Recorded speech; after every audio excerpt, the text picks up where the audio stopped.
the Father Matthew statue standing at the head of Patrick Street, Cork's main thoroughfare. The statue is to Cork what the pillar was to Dublin, a landmark in a city of distinction, and there are fewer sounds more distinctive than those emanating from the Echo Boys of Cork.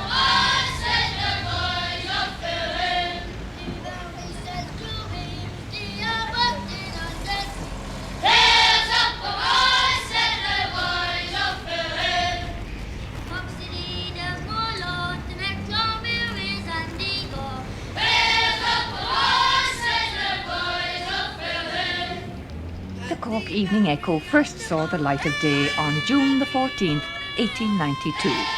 The cost, one halfpenny a copy, and it's reported that the first day's sales netted the princely sum of £3 and 12 shillings.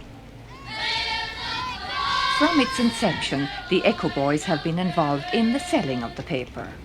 They're hard-working boys with a steadfast loyalty to one another, not evident to the casual observer, but perfectly obvious to any visitor to the Echo Boys Club beside the Capuchin Church on Father Matthew Quay.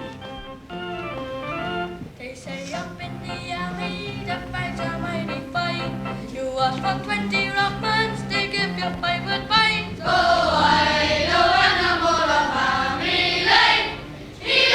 I wanna go home. I wanna go. I wanna go home. They say up in the army, this house is mighty fine. One rolled off the table and killed a friend of mine. Oh, I know and more of family. I wanna go home. I wanna go.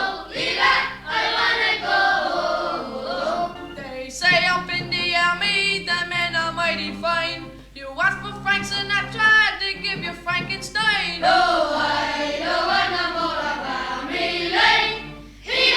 I wanna go home. I wanna go. I wanna go home. Have you ever gone out with a girl? I did, once or twice. Did you? Where did you bring her? Pictures. Where?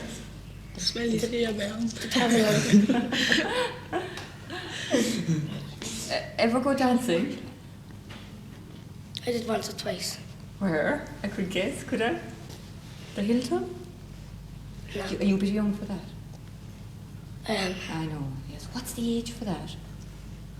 think it's 15 or 16 or 17. Oh, is it? Yes, yes. And how old are you now? 14. I see. Now you've a bit to go. Would you like to be old enough to go dancing in the Hilton? Good idea. About Why?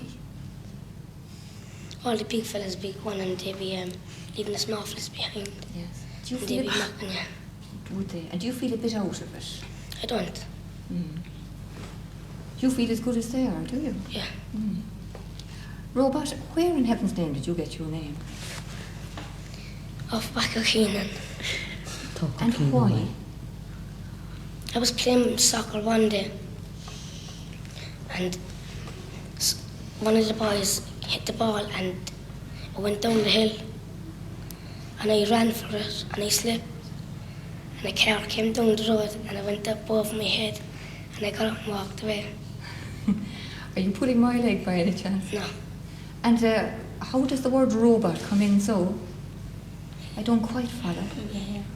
If that happened, a mechanical man, he wouldn't feel it at all. I understand. And do you mind having a name like that, Robot? No. It sort of indicates that you're tough, is it? Yes. Are there many of you at home, Robot? 8. How many boys and girls? 4 sisters Right. and 4 boys. I should have got your real name. What in fact is it? Gerald Daly. Right. And next to you? Kevin Lynch. Right, Kevin. You've no nickname? No. Right. How old are you? 14. Right. And for how many years did you sell Echoes? About 4 or 5. Right. And do you come from a big family? 11, including my mum and dad. I see. And next to you we have? Jimmy. Jimmy what? Mac. And how old is Jimmy Mac? I'll be 15 at Christmas. Right. And how many in your house, Jimmy? Just 16. My word, that's one great family. Well, yeah? there's only 11 in it right now, the rest I'm alright. Ah, is that so? And where do you come in the family? I have another brother that's 11 years, that's younger than me. He's 11 years of age. I know. So you're pretty far down in the family, are you? Yeah. I know. Is that a good or a bad thing? Bad. Why? Because me brothers, They boss you a bit, do they? still, Do they? That's hard to put up with, is it? How do you get your own back? they can't get it back. Can you not? Yeah. Wait till you grow up. You get it back somewhere. And tell me your name. Finbar O'Connell. And how old is Finbar? 14. Another big family you come from? 8. Yeah. Oh, that's sizable enough. You all sold echoes and some of you still do. Yeah. Tell me, did any members of your family sell echoes before? 1. Yes. And what about you, Jimmy? A few. How many? Oh, 4 or 5. Yes. And who started selling echoes in your family? Can you remember? Me mum's brother used to sell them. Yes. And then who took that up? Or some of my family. Yes. And how many sell it now? Me. You Two. There's 2 of ourselves now. I see. And what about Kevin? I had another 3 brothers who sold echoes. And what about Robert? Can you beat them, Robert? I have, there's 2 of us selling them now. There used to be about 6 or 8 selling them. Is that so? Is it a good thing having a lot in the family selling echoes? No, Why not? because some of them don't like selling them, and some of them do. They do it? Some of them don't like selling them, and some of them do, and they'd be arguing. I see. And why would they be selling them if they don't want to? They'd be made selling them. Oh, I understand, yes. Are there good stands and bad stands for echoes? Yes, The best stand of all, where would it be? down Fords. Where are you? I'm up in Prentice Street. Yes. And you couldn't do a swap with whoever is down in Fords, could you? No. Why not? He wouldn't swap it. Why? Because it's too good, is it? Yes, it's too good. And do you think there's any hope in the future you'll get down there? No. Any other place that's very good as a stand? Bendon Railway. Is it? Yes. When I used to do it, it was very good.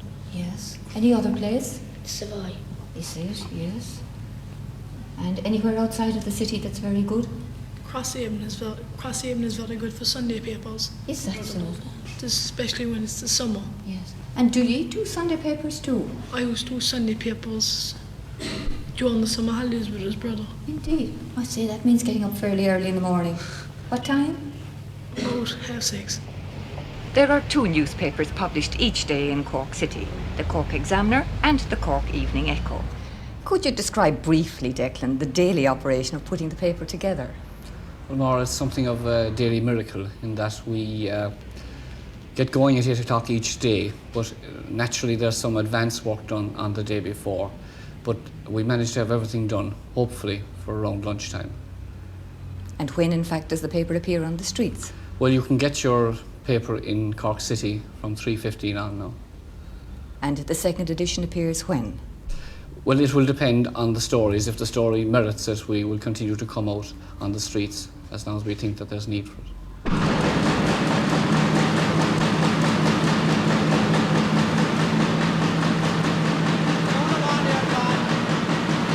The eye-catching appeal of the Evening Echo is due in no small measure to the £1 million changeover to the most modern printing works in the country. This came into effect last year. Dick Caverley is the circulation manager for the company. Where the Evening Echo is concerned, just how much of an asset are the Echo Boys in the distribution system? The Echo Boys are absolutely vital in the sense that they cover all our main arteries in and out of town, and main centres such as Sunbeam Wolsey, Henry Ford's, Dunlop's, Coliseum Corner, Skyscraper, County Hall. Is it possible to say how many echoes they actually dispose of in the short space of time the Echo is on sale? Well, on a given day when sales are at a good average, Cork City Echo Boys can do something in the region of 12,000 copies. That's good going, isn't Not it? bad, yes. A point that strikes many people coming to Cork is the extreme youth of many of the sellers. Well, we don't operate directly with newsboys. We operate through a shopper system, and the shopper actually controls the buys. so that we don't, in fact, know the ages as such. Does the fact that they're so young perturb you? Well, we'd prefer to have them obviously a little bit older because obviously they would be more responsible. But on the other hand, as long as they sell papers, we don't get complaints. Each afternoon, the Echo Boys may be seen wending their way to the collection point in Bowling Green Street. The sales of the paper have increased from around 2,000 a day in 1892 to 40,000 in 1977. The recruiting of the Echo Boys is handled exclusively by one main distributor of the paper. Between 80 and 90. And how many deal with you? Well, I distribute the Echoes to them, like, you know, they deal with themselves. I distribute the paper for the Cork exam and evening Echo, you know. How efficient are they? Oh, they are very efficient, the Echo Boys of Cork, and good hard workers. You know, they get up at an early hour in the morning, they don't finish until late at night. They don't let you down at all? Oh, never let you down. Their honours, they're jury bound with their honour, like. What's the age range of those Echo Boys? Oh, they range from, say, some from 10, like, to 60 years of age. 10 years of age to 60. We noticed some a little younger than 10. Well, they would be with their brothers. They wouldn't be giving papers. Actually, we give no papers to anybody that's really under 14, but they'll be out with their brothers, like, and that's something that's a tradition in their family, like, which we can do nothing about, you know. Yes. But it's a tradition. Would you be a bit perturbed that even youngsters of 10 would be out selling on the streets? Well, I was selling papers myself on the street at 7 years of age, 8 years of age, so was all my friends, now the elder Echo Boys, and it never done us any harm. Actually, it helped us educational-wise and otherwise. So it's a kind of a tradition? Oh, it's a tradition, and it develops your brain, you know, and it gives you the sense of the outside world, more respect for it and everything else.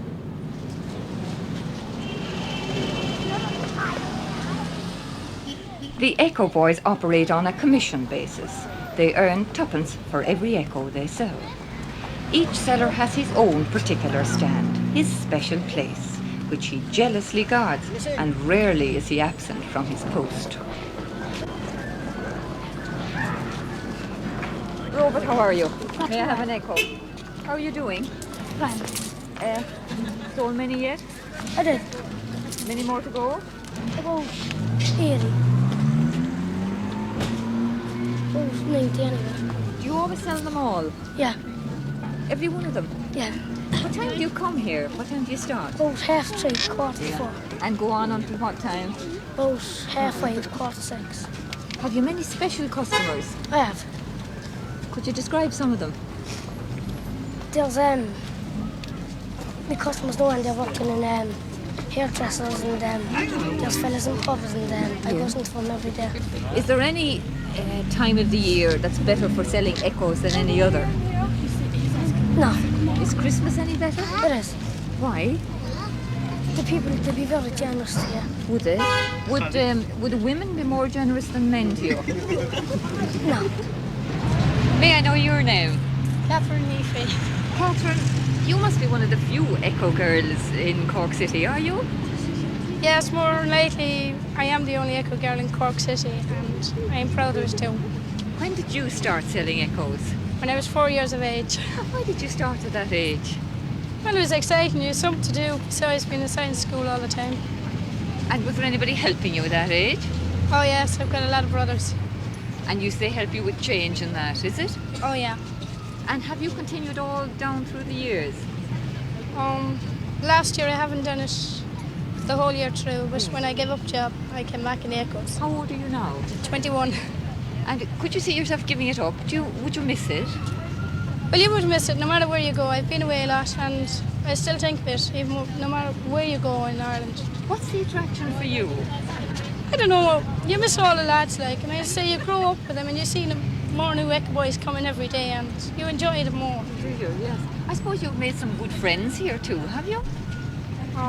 Customers and that?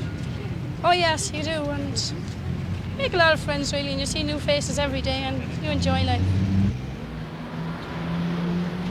Many of the Echo Boys of Cork are well known to Corkonians, but there can be no doubt as to the identity of the speediest salesman of them all. John Kelleher, you must be the best known Echo Boy of all. When in fact did you start first selling echoes? Around 1938, miss. And how old were you at that stage? 8 years of age. Why did you start then?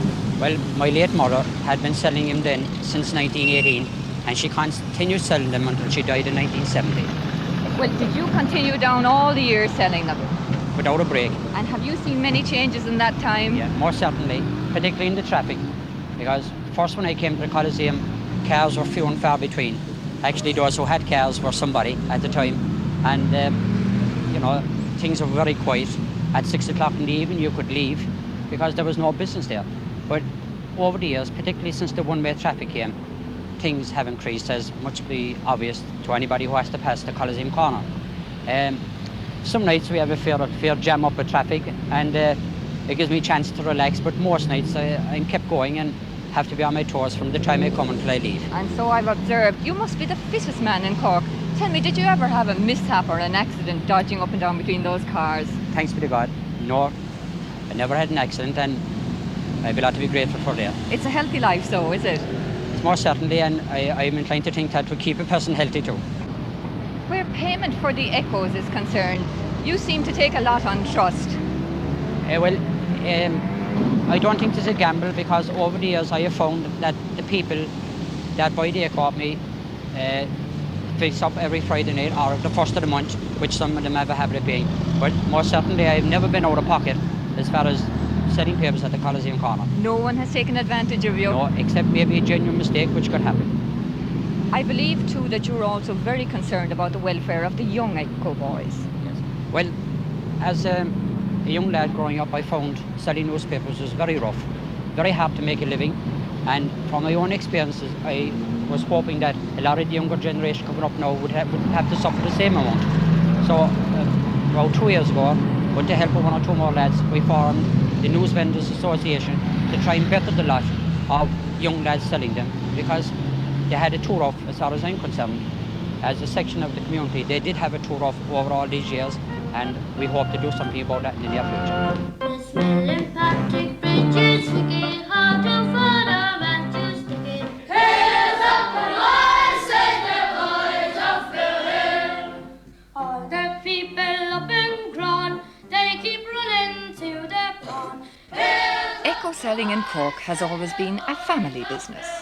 Many of the present boys are following in the footsteps of their fathers and grandfathers, and indeed younger brothers and sisters tend to come along to give a hand.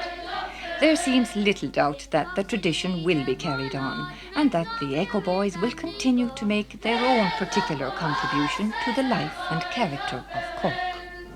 Paddy Barry on the board, I hope Paddy ball and all.